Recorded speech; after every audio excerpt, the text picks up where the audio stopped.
ಕನ್ನಡ ಜಾಗೃತಿ ವೇದಿಕೆಯ ರಾಜ್ಯಾಧ್ಯಕ್ಷ ಮಂಜುನಾಥ್ ದೇವರವರ ಅಧ್ಯಕ್ಷತೆಯಲ್ಲಿ ಅದ್ದೂರಿಯಾಗಿ ನಡೆದ 70ನೇ ಕನ್ನಡ ರಾಜ್ಯೋತ್ಸವ ಕಾರ್ಯಕ್ರಮ. ಇದೇ ಸಂದರ್ಭದಲ್ಲಿ ಕನ್ನಡಿಗರ ಐಕ್ಯತೆ, ಏಕತೆ, ಸಮಗ್ರತೆ ಮತ್ತು ಸಾರ್ವಭೌಮತ್ವಕ್ಕಾಗಿ ಬೃಹತ್ ಪಥ ಸಂಚಲನ ಕಾರ್ಯಕ್ರಮವನ್ನು ಆಯೋಜಿಸಲಾಗಿತ್ತು. ಇನ್ನು ಬೃಹತ್ ಪಥ ಸಂಚಲನ ಕಾರ್ಯಕ್ರಮಕ್ಕೆ ಸಾವಿರಾರು ಮಹಿಳೆಯರು ಭಾಗವಹಿಸಿದ್ದು ವಿಶೇಷವಾಗಿತ್ತು. ಇವತ್ತು ಈ ಕಾಲ್ನಡಿಗೆ ಜಾಥಾ ಏನು ನಮ್ಮ ಗಡಿ ಪ್ರದೇಶಕ್ಕೆ ಬಂದಿದೆ, ನಾವು ನಿಂತಿರತಕ್ಕಂಥ ನೆಲ ಇದು ತಾಯಿ ನೆಲ. ನಮ್ಮ ಬಲಭಾಗಕ್ಕೆ ಒಂದು ಹೆಜ್ಜೆ ಇಟ್ಟರೆ ಅದು ನಮ್ಮ ಮಲತಾಯಿಯ ಜಾಗ. ತಾಯಿ ಮತ್ತು ಮಲತಾಯಿಗೆ ಈಗ ವ್ಯತ್ಯಾಸಗಳಿದ್ದಾವೆ. ತಾಯಿ ನೆಲ ಯಾವತ್ತೂ ತಾಯಿ ನೆಲವೇ ಆಗಿರ್ತೈತೆ. ಆ ತಾಯಿಯನ್ನ ಕಾಪಾಡುವಂತ ಎಲ್ಲ ಜವಾಬ್ದಾರಿ ನಮ್ಮ ಮೇಲಿದೆ. ಆ ಜವಾಬ್ದಾರಿಯ ಸಂಕೇತವಾಗಿ ಇವತ್ತು ಈ ಗಡಿಯನ್ನ, ಈ ನಾಡನ್ನ ನಾವು ಕಾಪಾಡ್ಕೋತೇವೆ ಅಂತೇಳಿ ಇವತ್ತು ವೀರ ವನಿತೆಯರಾದಂತ ನೀವು ಈ ರಣ ಬಿಸಿಲಲ್ಲೂ ಕೂಡ ಸುಮಾರು 1.5 ಕಿಲೋಮೀಟರ್ ನೀವು ಕಾಲ್ನಡಿಗೆ ಜಾಥಾ ಬಂದಿದ್ದೀರಿ. ಹಾಗಾಗಿ ನಿಮ್ಗೆಲ್ರಿಗೂ ಕೂಡ ನಾನು ಹೃತ್ಪೂರ್ವಕ ಧನ್ಯವಾದಗಳನ್ನ ತಿಳಿಸ್ತೇನೆ. ಅದೇ ರೀತಿ ಅನೇಕ ವರ್ಷಗಳಿಂದ ಈ ಗಡಿಯನ್ನ ಕಾಯುತ್ತಿರುವಂತಹ ಯೋಧರಂತೆ ಕಾಯ್ತಾ ಇರ್ತಕ್ಕಂಥ ದೇವರವರ ನೇತೃತ್ವದ ಇವತ್ತು ಈ ಕನ್ನಡ ಜಾಗೃತಿ ವೇದಿಕೆ ಅತ್ಯಂತ ಯಶಸ್ವಿಯಾಗಲಿ, ಅವರಿಗೆ ಜಯ ಸಿಗಲಿ, ಅವರ ಎಲ್ಲ ಸಂಗಾತಿಗಳಿಗೂ ಕೂಡ ನಾನು ಅಭಿನಂದನೆಗಳನ್ನ ತಿಳಿಸ್ತಾ ಈ ಕಾಲ್ನಡಿಗೆ ಜಾಥಾ ಯಶಸ್ವಿಯಾಗಲಿ ಅಂತೇಳಿ ಶುಭವನ್ನು ಹಾರೈಸ್ತೇನೆ. ಜೈ ಹಿಂದ್, ಜೈ ಕರ್ನಾಟಕ. ಇನ್ನು ಕನ್ನಡ ಜಾಗೃತಿ ವೇದಿಕೆ ವತಿಯಿಂದ ಆಯೋಜಿಸಿದ 70ನೇ ಕನ್ನಡ ರಾಜ್ಯೋತ್ಸವ ಕಾರ್ಯಕ್ರಮವು ಅತ್ತಿಬೆಲೆಯಲ್ಲಿ ಒಂದು ಹಬ್ಬದ ವಾತಾವರಣ ಸೃಷ್ಟಿಯಾಗಿತ್ತು. ಅತ್ತಿಬೆಲೆ ಪ್ರಮುಖ ರಸ್ತೆಗಳಲ್ಲಿ ಕನ್ನಡದ ಬಾವುಟಗಳ ಮೂಲಕ ಸಿಂಗರಿಸಲಾಗಿತ್ತು. ಇನ್ನು ವೇದಿಕೆ ಕಾರ್ಯಕ್ರಮಕ್ಕೆ ಹೋರಾಟಗಾರರಾದ ಸಾರಾ ಗೋವಿಂದ್ ರವರು ಉದ್ಘಾಟಿಸಿ ಶುಭ ಹಾರೈಸಿದ್ರು. ಇನ್ನು ಕಾರ್ಯಕ್ರಮದ ಅಧ್ಯಕ್ಷತೆಯನ್ನು ಕನ್ನಡ ಜಾಗೃತಿ ವೇದಿಕೆಯ ರಾಜ್ಯಾಧ್ಯಕ್ಷ ಮಂಜುನಾಥ್ ದೇವರವರು ವಹಿಸಿದ್ರು. ಇನ್ನು ಕನ್ನಡ ರಾಜ್ಯೋತ್ಸವ ಅಂಗವಾಗಿ ರಸಮಂಜರಿ ಕಾರ್ಯಕ್ರಮ ಮತ್ತು ಬಡ ಕುಟುಂಬಗಳಿಗೆ ದಿನಸಿ ಕಿಟ್ ವಿತರಣೆ ಸೇರಿದಂತೆ ಅನೇಕ ಸಮಾಜಮುಖಿ ಕಾರ್ಯಕ್ರಮಗಳನ್ನು ಆಯೋಜಿಸಲಾಗಿತ್ತು.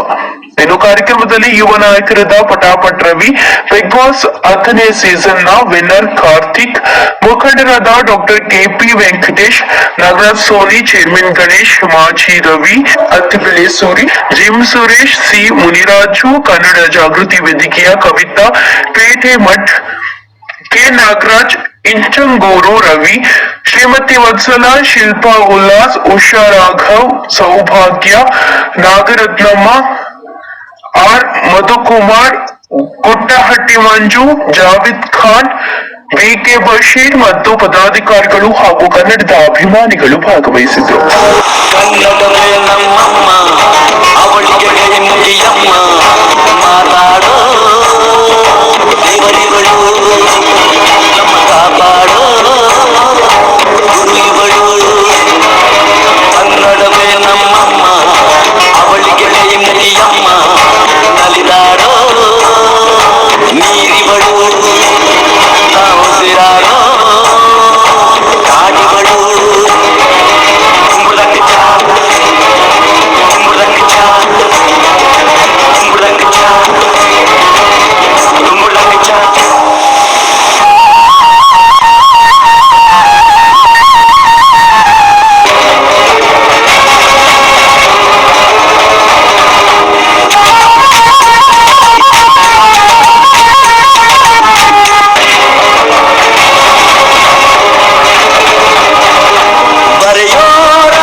ಜಾಗೃತಿ ವೇದಿಕೆ ವತಿಯಿಂದ 70ನೇ ಕನ್ನಡ ರಾಜ್ಯೋತ್ಸವದ ಅಂಗವಾಗಿ ಕರ್ನಾಟಕದ ಇತಿಹಾಸದಲ್ಲೇ ಮೊಟ್ಟ ಮೊದಲ ಬಾರಿಗೆ ಒಂದು ಬೃಹತ್ ಮಹಾಪಥ ಸಂಚಲನ ಅನ್ನೋ ಒಂದು ಕಾರ್ಯಕ್ರಮವನ್ನ ಮಾಡಿದ್ವಿ. ಬಹಳ ಯಶಸ್ವಿಯಾಗಿದೆ.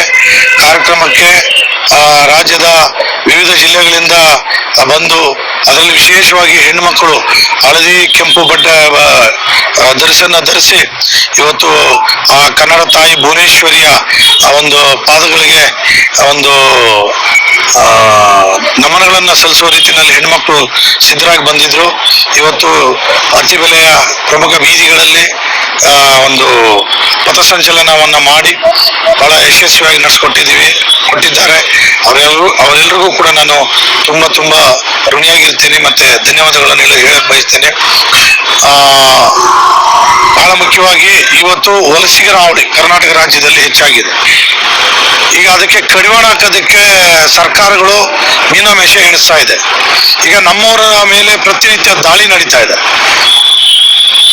ವಿಶ್ವದಲ್ಲೇನೆ, ಅದು ಏಷ್ಯಾದಲ್ಲೇನೆ ಬಹುದೊಡ್ಡ ಮಟ್ಟದಲ್ಲಿ ಬಹಳ ವೇಗವಾಗಿ ಬೆಳೀತಾ ಇರ್ತಕ್ಕಂಥ ಬೆಂಗಳೂರು ನಗರದಲ್ಲಿ ಇವತ್ತು ಯಾವುದೇ ದೇಶದ ಅಡುಗೆ ಸಿಗುತ್ತೆ, ಊಟ ಸಿಗುತ್ತೆ, ಯಾವುದೇ ರಾಜ್ಯದ ಊಟ ಸಿಗುತ್ತೆ, ಯಾವುದೇ ಭಾಷೆ ಮಾತಾಡೋದು ಬೇಕಾದ್ರೂ ಇಲ್ಲಿ ಬೆಂಗಳೂರಲ್ಲಿ ಸಿಗ್ತಾನೆ. ಅಷ್ಟು ಉತ್ತಮವಾದಂತಹ ವಾತಾವರಣ ಇರ್ತಕ್ಕಂಥ ಮತ್ತೆ ಕನ್ನಡಿಗರ ಒಂದು ಒಳ್ಳೆಯ ಗುಣಗಳನ್ನ ದುರುಪಯೋಗ ಪಡಿಸ್ಕೊಂಡು ಕನ್ನಡಿಗರ ಮೇಲೆ ದೌರ್ಜನ್ಯ ದಬ್ಬಾಳಿಕೆ ಮಾಡ್ತಕ್ಕಂಥ ಒಂದಷ್ಟು ಜನಗಳು ಇವತ್ತು ಕರ್ನಾಟಕ ರಾಜ್ಯದಲ್ಲಿದ್ದಾರೆ. ಅವ್ರಿಗೆ ತಕ್ಕ ಪಾಠ ಕಲಿಸ್ತಕ್ಕಂಥ ಒಂದು ದಿನಗಳು ಬರ್ತದೆ. 25 ವರ್ಷಗಳಿಂದ ಈ ಗಡಿ ಭಾಗದಲ್ಲಿ ಕನ್ನಡ ಭವನ ಆಗ್ಬೇಕು ಅಂತಕ್ಕಂಥ ಅಹವಾಲನ್ನ, ದೂರನ, ಮನವಿಯನ್ನ ರಾಜಕಾರಣಿಗಳು ತಲುಪಿಸಿದ್ರು ಸಹ ಅವ್ರು ಯಾವುದೇ ರೀತಿ ಸ್ಪಂದಿಸ್ತಾ ಇಲ್ಲ. ಇದ್ರ ಬಗ್ಗೆ ಯಾವ ಏನಿಸ್ತೀರ? ಈ ವಿಷಯದಲ್ಲಿ ನನಗೆ ತುಂಬಾ ಅಸಮಾಧಾನ ಇದೆ. ಯಾಕೆಂದ್ರೆ ನಾನು ಇಲ್ಲಿ ಅತ್ತಿಬೆಲೆಯಲ್ಲಿ ಒಂದು ಪಟಾಲಮ್ಮನ ಕೆರೆ ಅಂತಿದೆ, 3.5 ಎಕರೆ ಜಮೀನು ಅದು. ಅದನ್ನು ಉಳಿಸೋದಕ್ಕೆ ಹೋರಾಟ ಮಾಡಿದ್ವಿ. ಇವತ್ತು ಅತ್ತಿಬೆಲೆ ಕೆರೆಗೆ ನೀರು ಹೋಗ್ತಿರ್ಲಿಲ್ಲ.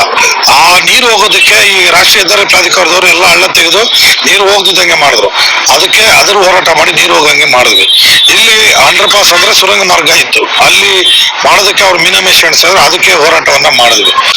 ಕನ್ನಡ ಜಾಗೃತಿ ವೇದಿಕೆಯ ವತಿಯಿಂದ ನಮ್ಮ ಮಂಜುನಾಥ್ ದೇವಣ್ಣವರ ನೇತೃತ್ವದಲ್ಲಿ ಸಹಸ್ರಾರು ಮೂಲೆಗಳಿಂದ ಆಗಮಿಸಿದಂತ ನನ್ನ ಮಹಿಳಾ ಶಕ್ತಿ ನಾರಿಗಳಾಗಿರ್ಬೋದು, ನನ್ನ ಯುವ ಮಿತ್ರರು, ಯುವ ಘಟಕದ ವತಿಯಿಂದ ಅನೇಕ ಯುವಕರು ಆಗಮಿಸಿದ್ದಾರೆ. ಇವತ್ತು ನಮ್ಮ ಕನ್ನಡ ಜಾಗೃತಿ ವೇದಿಕೆಯಲ್ಲಿ ಸುಮಾರು 30 ವರ್ಷಗಳಿಂದ ನಿರಂತರವಾಗಿ ಹೋರಾಟವನ್ನ ಮಾಡ್ಕೊಂಡು ಬರ್ತಾ ಇದೀವಿ. ಇವತ್ತು ಸಹ ಈ ಒಂದು ಗಡಿ ಭಾಗದಲ್ಲಿ ಒಂದು ಬೃಹತ್ ಪಥ ಸಂಚಲನ ಕಾರ್ಯಕ್ರಮವನ್ನ ಆಯೋಜನೆ ಮಾಡಿದ್ವಿ. ಈ ಒಂದು ಕಾರ್ಯಕ್ರಮಕ್ಕೆ ಅನೇಕ ಮಹಿಳೆಯರು ಬಂದು ಬೆಳಗಾವಿಯಿಂದ, ಉತ್ತರ ಕರ್ನಾಟಕ, ಹೈದರಾಬಾದ್, ಕರ್ನಾಟಕ ಎಲ್ಲಾ ಕಡೆಯಿಂದನೂ ಆಗಮಿಸಿದ್ದಾರೆ.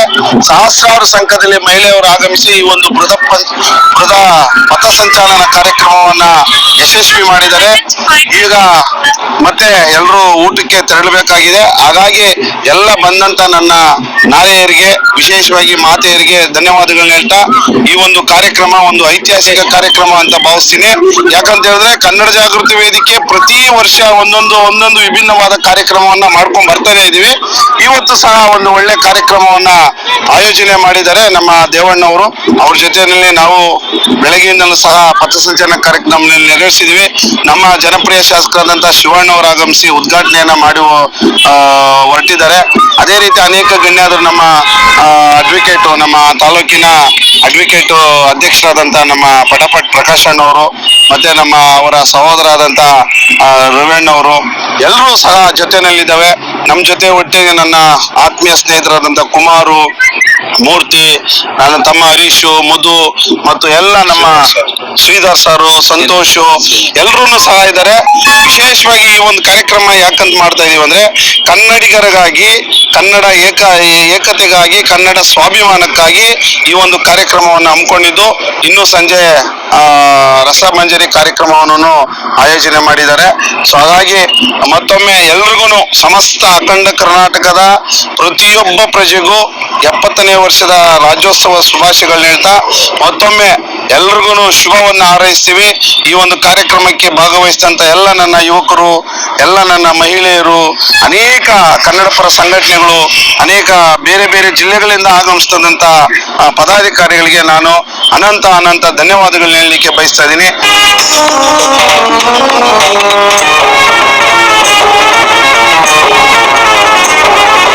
ಈ